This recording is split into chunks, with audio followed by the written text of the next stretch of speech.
అఊజు బిల్లాహి మినష్ షైతానిర్ రజీం బిస్మిల్లాహిర్ రహ్మానిర్ రహీం సుబ్హానక లా ఇల్మ లనా ఇల్లా మా అల్లంతనా ఇన్నక అంతల్ అలీముల్ హకీం రబ్బిష్రహ్ లీ సద్రి వయస్సిర్ లీ అమ్రి వహ్లుల్ ఉఖ్దతం మిన్ లిసాని యఫ్ఖహు కౌలి రబ్బీ జిద్ని ఇల్మా అల్లాహుమ్మా రబ్బీ జిద్ని ఇల్మా ఆమీన్. అనంత కరుణామయుడు అపార కృపాశీలుడైన అల్లాహ్ పేరుతో ప్రారంభిస్తున్నాను. సోదరులారా, నేటిన అంశము సంకల్పం, నియత్. సంకల్పం అనేది ఆరాధన యొక్క పునాది లాంటిది. కాబట్టి ఖురాన్లో 39వ సూరాలో అల్లాహ్ సుబ్హానహు తఆలా ఈ విధంగా సెలవిచ్చాడు: మేము ఈ గ్రంథాన్ని సత్యవంతంగా అవతరింపజేశాము. ఓ ప్రవక్త, నీవు అల్లాహ్ని మాత్రమే ఆరాధించు, నీ ధర్మాన్ని ఆయనకి మాత్రమే ప్రత్యేకించుకో. చిత్తశుద్ధితో కూడిన ఆరాధనలు మాత్రమే అల్లాహ్కి చెందుతాయి సుమా అని అల్లాహ్ సుబ్హానహు తఆలా తెలియజేశాడు. చిత్తశుద్ధితో కూడిన ధర్మం, చిత్తశుద్ధితో కూడిన ఆరాధన, అది మాత్రమే అల్లాహ్కి చెందుతుంది. కాబట్టి సోదరులారా, ఆరాధన కంటే సంకల్పం చాలా గొప్పది. అల్లాహ్ సుబ్హానహు తఆలా ఖురాన్లో అక్కడ మీ సంకల్పాలు యొక్క పరిమాణాలు చూడడు, మీరు ఎంత బాగా పనిచేశారో చూడడు, దాని యొక్క బరువును చూస్తాడు. ఆ బరువు ఏంటంటే అదే మన యొక్క సంకల్ప శుద్ధి. కాబట్టి సోదరులారా, చిన్న పని అయినా సరే సంకల్ప శుద్ధి ఉంటే అది బరువైనది అవుతుంది. అల్హమ్దులిల్లా. అది చాలా పెద్ద పని అయినా సరే ప్రజలకు చూపించడానికి చేసినట్లయితే అది చాలా చిన్నదైపోతుంది. కనుక ఆరాధన కంటే గొప్పది సంకల్పం. మన యొక్క సంకల్పం సరిగా లేకపోయినట్లయితే మన పని ఎంత పెద్ద ఆరాధన అయినా సరే అల్లాహ్ సుబ్హానహు తఆలా దాన్ని స్వీకరించడు, అది ఎందుకు పనికి రాకుండా పోతుంది. కాబట్టి సోదరులారా, ఒక పనిని చేద్దామని సంకల్పించుకుంటే దైవదూత ఒక పుణ్యాన్ని రాసేస్తాడు. అది సంకల్పం యొక్క ఘనత. ఒక మంచి పని చేద్దామని మనం అనుకుంటే ఒక దైవదూత వెంటనే ఒక పుణ్యాన్ని రాసేస్తాడు. అదే ఒక పుణ్యాన్ని కనుక మీరు పూర్తి చేస్తే 10 నుంచి 700 పుణ్యాల వరకు అల్లాహ్ సుబ్హానహు తఆలా తలచిన విధంగా మన ఖాతాలో రాస్తాడు. ఒకవేళ మీరు చేద్దామనుకుని ఒకవేళ ఆ కార్యాన్ని చేయలేకపోయినా మన ఖాతాలోనికి ఒక పుణ్యాన్ని రాస్తాడు. అల్హమ్దులిల్లా. అలాగే ఏదైనా ఒక చెడు పని సంకల్పించుకొని చేద్దామనుకున్నా దాన్ని గనక ఒకవేళ మీరు విరమించుకుంటే అల్లాహ్ సుబ్హానహు తఆలా దానికి కూడా మీకు ఒక పుణ్యాన్ని ఇస్తాడు. అల్హమ్దులిల్లా. ఎందుకంటే మన మనసులో ఉన్న విషయాలు సైతం తెలిసినవాడు అల్లాహ్ సుబ్హానహు తఆలా. కాబట్టి మన మనసులో ఏదైనా దుష్కార్యం చేయాలనుకుని ఒకవేళ దాన్ని ఆపేసిన అల్లాహ్ సుబ్హానహు తఆలా దానికోసం ఒక పుణ్యాన్ని ఇస్తాడు. అల్హమ్దులిల్లా. కాబట్టి సోదరులారా, సంకల్పం అంటే నియత్ అనేది ఆరాధన యొక్క పునాది లాంటిది. ఆరాధనలో సంకల్పం అనేది తప్పనిసరి. అయితే అది నోటితో చేయాలని ఎక్కడా లేదు, ఏ హదీసులో కూడా లేదు. మనసులో అనుకుంటే సరిపోతుంది. ఎందుకంటే ప్రవక్త సల్లల్లాహు అలైహి వసల్లం వారు, సహాబాలు కూడా ఎవరు కూడా చేయలేదు. మరి సంకల్పం ఎలా చేయాలంటే మన మనసులో అనుకుంటే సరిపోతుంది, హృదయంలో అనుకుంటే సరిపోతుంది. సంకల్పం లేకుంటే ఆ కార్యం నెరవేరదు. కాబట్టి మనం సంకల్పాన్ని తప్పనిసరిగా చేయాల్సి ఉంటుంది. సోదరులారా, ఇబ్నే ముబారక్ రహమతుల్లా అలైహి అన్హు వారు ఈ విధంగా సెలవిచ్చారు: ఈ సంకల్పం అనేది ఒక చిన్న కార్యాన్ని అది అతి పెద్ద కార్యంగా చేసేస్తుందంట. సోదరులారా, చాలా గొప్పదిగా చేసేస్తుంది. సంకల్పం చిత్తశుద్ధితో కూడి ఉంటే అది ఒక చిన్న కార్యం అయినా సరే అది చాలా పెద్ద కార్యం అయిపోతుంది. ఒకవేళ అదే సంకల్పం సరిగా లేకపోతే అది ఎంతటి పెద్ద కార్యమైనా సరే ఎందుకు పనికి రాకుండా పోతుంది, బూడిదలో పోసిన పన్నీర్ అయిపోతుంది. కాబట్టి సోదరులారా, సంకల్పం అనేది అత్యంత ప్రధానమైనది. సలఫే సాలిహీన్లు కూడా, ప్రఖ్యాత పండితులు కూడా ఈ విధంగా సెలవిచ్చారు. ఇస్లామిక్ స్కాలర్స్, ఇస్లాం పండితులు అల్లామా అద్వానీ రహమతుల్లా అలైహి వారు, బింబాస్ రహమతుల్లా అలైహి వారు, ఓవైసీ రహమతుల్లా అలైహి వారు, ఈ ముగ్గురు కూడా ఒకే మాట చెబుతున్నారు: అల్లాహ్ సుబ్హానహు తఆలా మొత్తం ఇస్లాం ధర్మాన్ని అంతటిని కూడా 2 హదీసుల్లో పెట్టేశాడు అని. అవేంటంటే, మీ ఆరాధనల ప్రతిఫలం మీ యొక్క సంకల్పాలపై ఆధారపడి ఉంటుందన్నారు. అలాగే మీరు చేసే ఏ ఆరాధన అయినా సరే అది ప్రవక్త ముహమ్మద్ రసూలుల్లాహి సల్లల్లాహు అలైహి వసల్లం వారితో సున్నత్తో పోలి ఉండాలి అన్నారు. అంటే ప్రవక్త సల్లల్లాహు అలైహి వసల్లం వారి దలీల్ లేకుండా చేసే ఆరాధన అనేది ఏదైనా రద్దు చేయబడుతుంది. అంటే మనం చేసే ప్రతి ఆరాధన కూడా ప్రవక్త ముహమ్మద్ రసూలుల్లాహి సల్లల్లాహు అలైహి వసల్లం వారితో నిరూపితం అవ్వాలన్నమాట. కాబట్టి ఈ 2 హదీసుల్లోనే మొత్తం ధర్మం అంతా కూడా నిక్షిప్తం చేయబడుతుంది అన్న విషయాన్ని ఈ ముగ్గురు సలఫీలు కూడా ముక్త కంఠంతో చెబుతున్నారు. కాబట్టి సోదరులారా, సంకల్పం అనేది ప్రతిఫలం అనేది సంకల్పంపై ఆధారపడి ఉంటుంది. ఒక హదీసులో హజరత్ అబూబకర్ రజల్లాహు అన్హు వారి కథనం ప్రకారం 2 విశ్వాసులు ఉన్నారు. వారు పరస్పరం తమ ఖడ్గాలతో తలపడినప్పుడు హతుడు హంతకుడు ఇద్దరూ నరకానికి పోతారు. సహబా అడిగారు, ఓ ప్రవక్త సల్లల్లాహు అలైహి వసల్లం, చంపేసిన వాడు నరకానికి పోతాడు, మరి హతుడు నరకానికి పోతాడు, మరి చనిపోయిన వాడు ఏం చేశాడు వాడు నరకానికి పోవడానికి అనడానికి? అప్పుడు ప్రవక్త ముహమ్మద్ రసూలుల్లాహి సల్లల్లాహు అలైహి వసల్లం వారు ఇలా సెలవిచ్చారు, ఇద్దరు కూడా ఒకరిని ఒకరు చంపాలనే కత్తి ఎత్తుకున్నారు కదా. అంటే ఇద్దరు కూడా చంపాలనే కత్తి ఎత్తారు, కాబట్టి ఇద్దరు కూడా నరకానికే పోతారు. అంటే చంపడానికి కదా వాడు ఎత్తింది.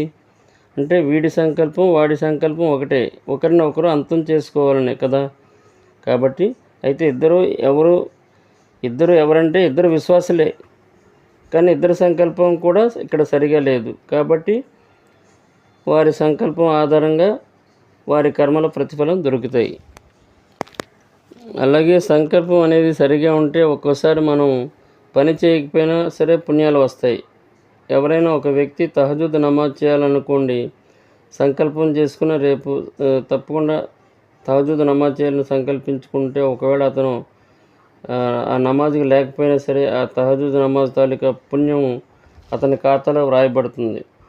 ఇక్కడ నిద్ర అనేది అల్లాహ్ సుబ్హానహు వ తఆలా బోనస్ అన్నారు. కాబట్టి సంకల్పం చిత్తశుద్ధితో కూడి ఉండాలి. సంకల్పం చేసుకొని కావాలని పడుకుంటే అల్లాహ్కి తెలిసిపోతుంది. కాబట్టి సంకల్పం అనేది 2 భాగాలుగా ఉంది. ఒకటి ఇఖ్లాస్, 2 ఇరాదా. ఒక వ్యక్తి మసీదులోనికి వచ్చాడు. అతని సంకల్పం ఏంటంటే నమాజ్ చేయడం. ఎవరి కోసం నమాజ్ చేస్తున్నాడు? అల్లాహ్ కోసం, ఇఖ్లాస్తో. ఎన్ని రకాతులు నమాజు? ఇరాద్ వస్తుందన్నమాట. అతను 2 రకాతులు నమాజ్ చేద్దామని నిర్ణయించుకున్నాడు. ఆ వ్యక్తి నిలబడి నమాజ్ చేస్తున్నాడు, 2 రకాతులు నమాజ్ చేస్తున్నాడు. అయితే వెనకాల ఎవరో చూస్తున్నారని ఆ నమాజును కొంచెం పొడిగించినా, లేకపోతే ఆ వ్యక్తి వస్తున్నాడని అనుకుని చాలా జాగ్రత్తగా నమాజ్ చేద్దామని అనిపించుకోవాలని, చాలా చక్కగా చేస్తున్నాడు అనిపించుకోవాలని అనే సంకల్పంతో ఒకవేళ నమాజ్ పొడిగిస్తుంటే అతని యొక్క చిత్తశుద్ధి అనేది మారిపోతుంది. అప్పుడు ఏమవుతుంది? అది షిర్క్ అవుతుంది. కానీ అదే నిర్ణయంతో ఇరాదాలో మార్పు వస్తే 2 రకాతుల నమాజు చేయించబోయి 3 రకాతులు నమాజ్ చేశాడండి, అది ఇరాదా అవుతుంది. దానిలో 3 రకాతులు నమాజ్ చేశాడు, పొరపాటు అవుతుంది, కానీ షిర్క్ కాదు. అవసరమైతే సహూ సజ్దా చేస్తారు. అంటే నిర్ణయంలో మార్పు వస్తే షిర్క్ కాదు, కానీ అదే ఇఖ్లాస్తో మార్పు వస్తే షిర్క్ అవుతుంది. కాబట్టి సోదరులారా, ఏదైతే చిత్తశుద్ధి ఉందో దానిలో మార్పు వస్తే కనుక మన సంకల్పం ఏమైపోతుందంటే షిర్క్ అయిపోతుంది. కాబట్టి వాడు నరకంలోకి వెళ్ళే అవకాశం ఉంటుంది. కాబట్టి మసీదులో నమాజ్ అయిపోయిన తర్వాత అనుకుంటాడు ఒకడు, ఒక చందా వేద్దామని, ఒక 500, ఒక 50 రూపాయలు లేదా 500 రూపాయలు వేద్దామని. సంకల్పం చాలా ప్రమాదకరమైంది, మాటికి మారిపోతుంది. సంకల్పం అనేది చాలా ప్రమాదకరమైంది, ఎందుకంటే ఇది మాటికి మారిపోతుంది. ఇక్కడ ఇలా అనుకొని బయటికి వెళ్ళేసరికి 50 రూపాయలు చాలు అనుకుని వేస్తాడు. 500 వేద్దామని నిర్ణయించుకొని తీరా బయటకు వచ్చేసరికి 50 రూపాయలు వేస్తాడు.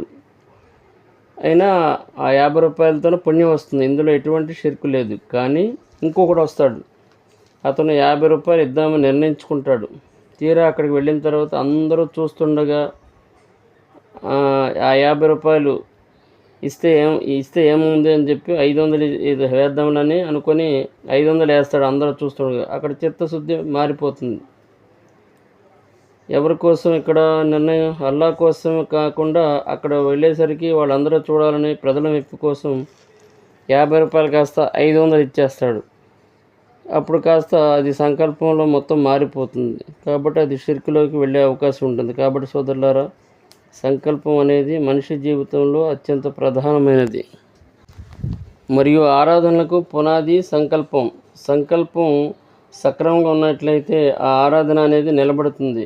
మరి సంకల్పమే సరిగా లేకపోయినట్లయితే ఆ ఆరాధన అనేటువంటిది కట్టడం అనేది కూలిపోతుంది. కాబట్టి సోదరులారా, అది పరలోకంలో మనకు ఎలాంటి ప్రయోజనం రాకుండా పోతుంది. కాబట్టి ఈ ఆరాధన యొక్క సంకల్పం అనేది పునాది గట్టిగా ఉండాలి, పటిష్టంగా ఉండాలి. ఇమాం బుఖారీ రహమతుల్లా అలీ గారు తన గ్రంథాన్ని ప్రారంభించే ముందు ఆయన మొదటగా తీసుకున్న హదీసు ఇది: ఇన్నమల్ ఆమాలు బిన్నియా, మీ కర్మల యొక్క ప్రతిఫలం మీ సంకల్పాలపై ఆధారపడి ఉంది.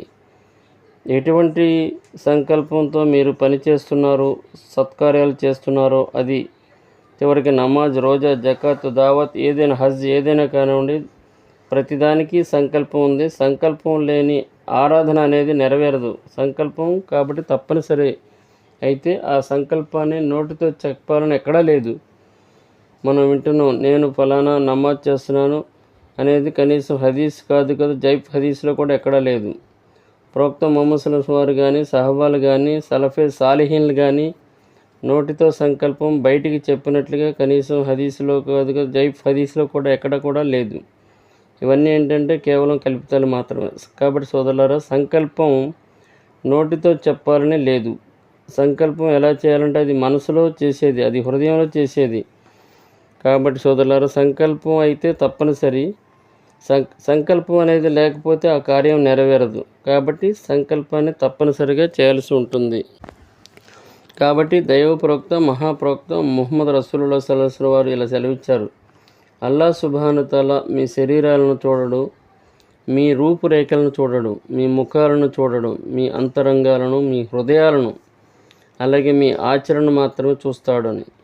అంటే మీ ఆచరణను, మీ హృదయంలో ఏ ఉద్దేశంతో మనం చేస్తున్నామో, అది ప్రదర్శన బుద్ధితో చేస్తున్నామా లేక మొత్తం చేస్తుంటే కనుక అది మొత్తం సత్కార్యాలను నాశనం చేస్తుంది. దైవ ప్రవక్త, మహాప్రవక్త ముహమ్మద్ రసూలుల్లాహి సెలవిచ్చారు, షిర్కు, రియాకారి అనేది చాలా ప్రమాదకరమైందని చెప్పారు. శైతాన్ యొక్క మొదటి ఎత్తుగడ ఏంటంటే ఆరాధన చేయకుండా ఆపేస్తాడు.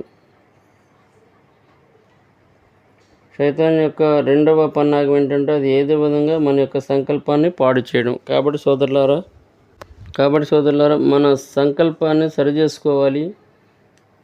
ఇమాం రహమతుల్లా అలీ వారు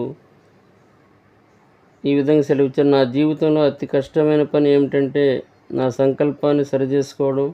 అది మాటి మాటికి మారిపోతుంది, అది నా మీద ఎదురు తిరుగుతోందన్నారు. కాబట్టి సోదరులారా, సరైన సంకల్పం కలిగి ఉండాలి. ఇన్షాల్లా దాని యొక్క సరైన ప్రతిఫలం చాలా పెద్దదిగా ఉంటుంది.